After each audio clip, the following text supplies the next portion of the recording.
Bonjour à tous, bienvenue sur ataride.com. Aujourd'hui on va parler de la Cabrina Moto V2 qui est la deuxième version de la Cabrina Moto, donc qui est l'aile polyvalente par excellence.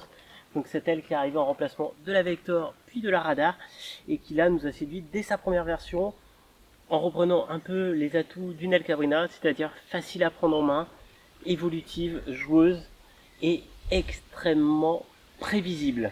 Ce qu'on aime bien sur l'aile, c'est le timing qui est facile à prendre en main, les repères qu'on a de manière très rapide avec l'aile.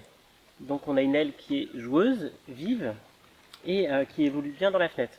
Alors il faut savoir qu'un des atouts de Cabrina, c'est d'avoir depuis de nombreuses années, que ce soit sur la Radar, la Vector et d'autres modèles comme la FX, d'avoir un bridage sans poulie. Donc ça c'est une particularité qu'a la marque, elle a réussi à développer des ailes stables, évolutives avec du répondant avec un bridage sans poulie. Donc là on peut voir, là c'est direct, on ressent bien l'aile en barre, c'est facile, c'est plus efficace. Et du coup ça fait que voilà, les ailes, on reconnaît un peu la patte Cabrina sur ce bridage là. On a du coup un bord d'attaque qui est très segmenté comme on peut le voir ici. Donc ça donne de la structure à la voile bien évidemment. Et évidemment on a des renforts en aramide sur les oreilles et là sur le partie centrale du bord d'attaque pour justement éviter l'usure sur les sols abrasifs de l'aile. La marque continue d'utiliser sur ce modèle là un réglage A et un réglage B. Donc nous on a tendance à préférer le réglage A parce que ça fait une aile un peu plus douce et qui va tourner plus sur l'oreille, alors que le réglage B on aura une aile un peu plus dure en barre qui va tourner un peu moins vite mais par contre qui va un peu mieux choquer.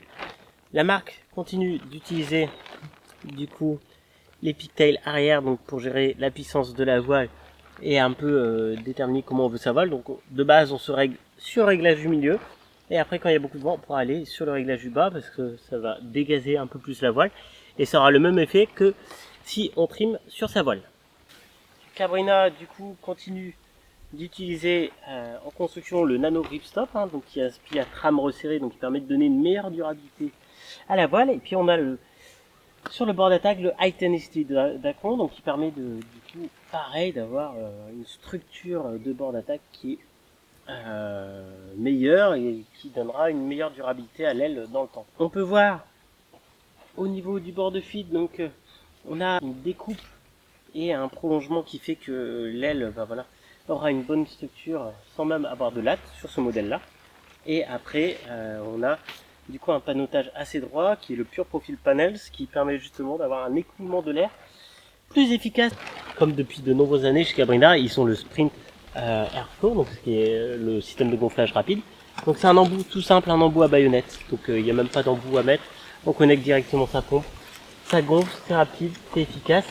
Et on a ici, comme on voit, le système de one pompe, du coup qui permet de gonfler rapidement sa voile.